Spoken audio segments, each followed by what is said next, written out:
اللہ کی رحمت کی ضرورت، اللہ کی رحمت کی ضرورت۔ تو اے ہمارے کریم رب، اے ہم پر فضل کرنے والے ہمارے رب، تو نے ہمیں انسان بنایا، انسان بنا کر جن چیزوں کی ضرورت ہمیں زیادہ تھی تو نے اسے ہمارے لیے زیادہ پیدا کیا اور اس کا حصول بھی آسان کیا۔ لیکن اے میرے کریم رب، جب ہم نے تیری ساری نعمتوں کو دیکھا تو ان نعمتوں سے زیادہ تو ہمیں تیری رحمت کی ضرورت، ہمیں رحمت کی ضرورت۔ تو اے میرے مولا کریم، تو نے ہمارے لیے جن چیزوں کی ضرورت زیادہ تھی اسے ہمارے لیے زیادہ پیدا کیا اور حصول بھی آسان کیا، لیکن ان چیزوں سے زیادہ تو ہمیں تیری رحمت کی ضرورت۔ تو مولا تو نے اس کا کیا انتظام کیا، اس کا کیا انتظام کیا؟ تو آواز آئی، ارے قرآن پڑھ، کہہ تو چکا وما ارسلناک الا رحمۃ للعالمین۔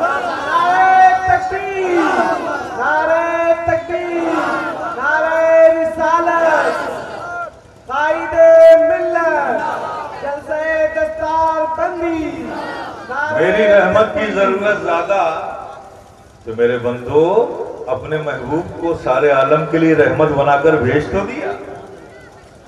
اور میرے بندو میری رحمت کی ضرورت صرف تمہیں ہی نہیں ہے، میری رحمت کی ضرورت بشر کو بھی ہے، میری رحمت کی ضرورت جنوں کو بھی ہے، میری رحمت کی ضرورت ملائکہ کو بھی ہے، میری رحمت کی ضرورت فرش والوں کو بھی ہے، میری رحمت کی ضرورت عرش والوں کو بھی ہے، میری رحمت کی ضرورت سورج کو بھی ہے، آسمانوں کو بھی ہے، زمینوں کو بھی ہے، میری رحمت کی ضرورت ہر کو ہے، ہر کو ہے۔ جب سب کو میری رحمت کی ضرورت ہے تو ہم نے اپنے محبوب کو کسی ایک عالم کے لیے نہیں، ہر عالم کو ضرورت ہے تو ہر عالم کے لیے رحمت بنا کر دیں، ہر عالم کے لیے رحمت بنا کر دیں، ہر عالم کے لیے رحمت بنا کر بھیجا۔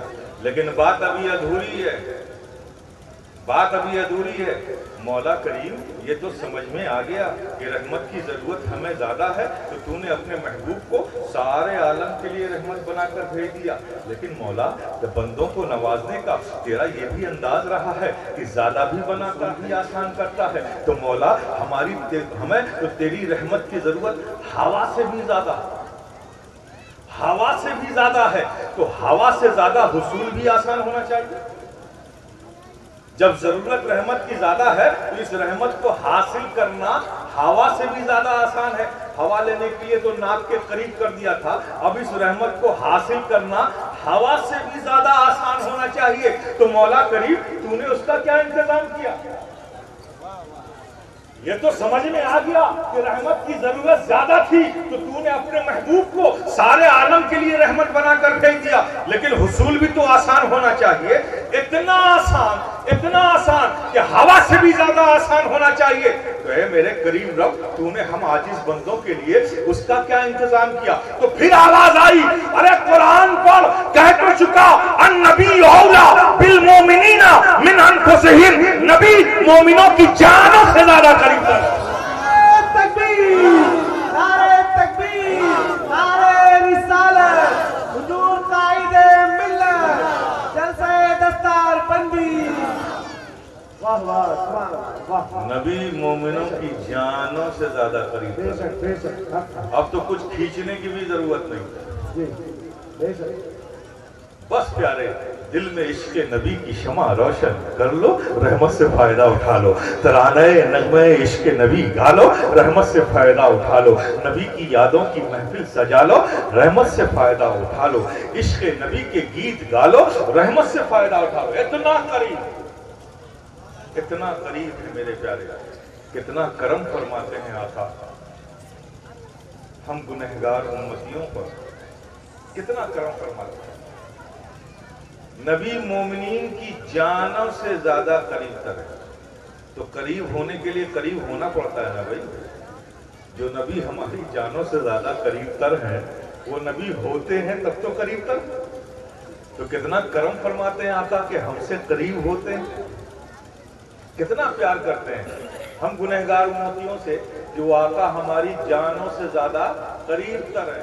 یہ توجہ سے سنو میرے پیارے، اس مقام پر جب میں پہنچتا ہوں تو میں کہتا ہوں خدا کی قسم، کوئی ماں کیا پیار کرے گی اپنے بیٹے سے اتنا، کوئی باپ کیا پیار کرے گا اپنے بیٹے سے اتنا، جتنا ہمارے آقا ہم سے پیار کرتے ہیں.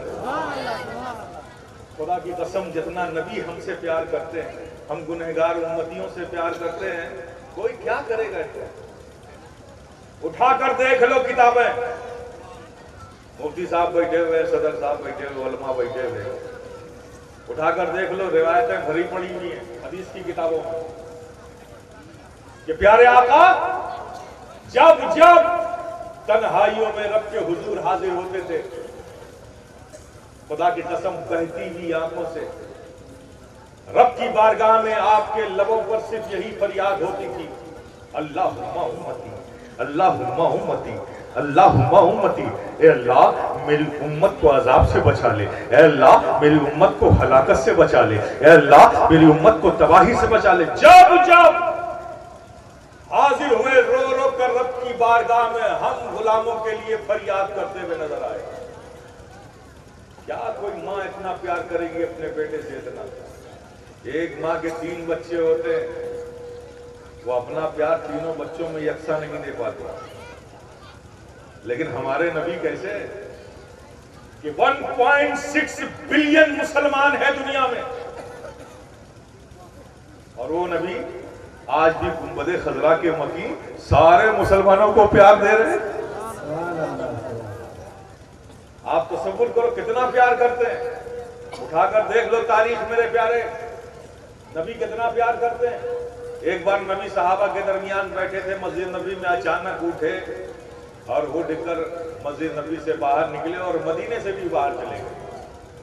پہاڑی وادیوں میں گئے, ایک پہاڑ کی گفا کے اندر داخل ہو گئے, صحابہ پیچھے پیچھے پیچھے پیچھے. جب نبی اندر گئے تو صحابہ باہر ٹھہر گئے, اور نبی اندر جانے کے بعد کچھ دیر بعد نبی کے رونے کی آواز اندر گفا سے باہر آئی.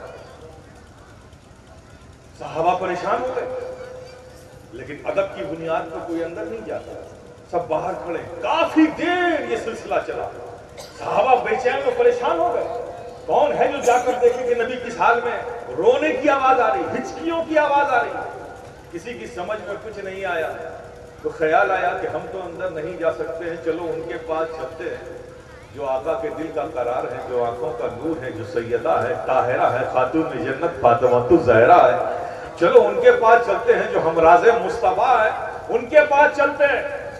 ان میں سے کچھ لوگ گئے مدینہ شریف میں, خاتون جنت سے فرمایا کہ نبی غار کے اندر ہیں اور یہ حالت ہے کہ نبی کے رونے کی آواز آ رہی ہے, ہم آپس میں ہمت نہیں کرتے کہ اندر جا کر دیکھ سکیں, لیکن آپ چلیے, آپ تو جا سکتی ہے. خاتون جنت نے سنا, وہ بھی دوڑی بھی آئی, اندر گئی.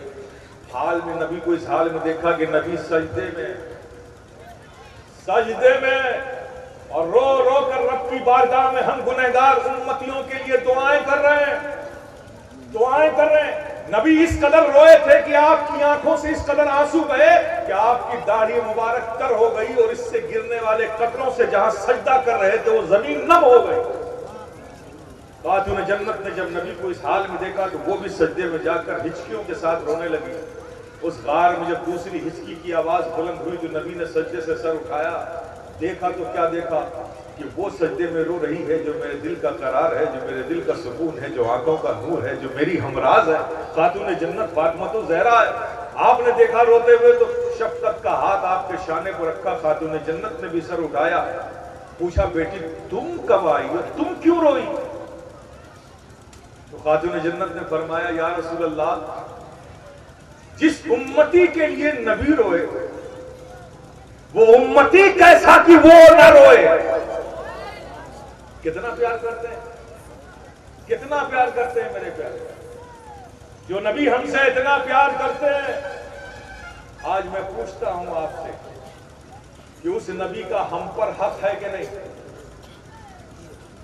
بولو. جو نبی ہم سے اتنا پیار کرتے ہیں, ان نبی کا ہماری جانوں پر حق ہے کہ نہیں؟ حق ہے نا. ادا کیا کیا؟ وہ حق ادا کیا, حق ادا کیا. کتنا پیار کرتے ہیں, تصور کیا ہے؟ حشر کا میدان ہوگا, سب پیش خدا ہوں گے, نبی ایک بلند مقام پر کھڑے ہوں گے, آپ کے سامنے آپ کی ساری امت ہوگی. ذرا غور کرو پیارے, نبی ہم سے کتنا پیار کرتے ہیں.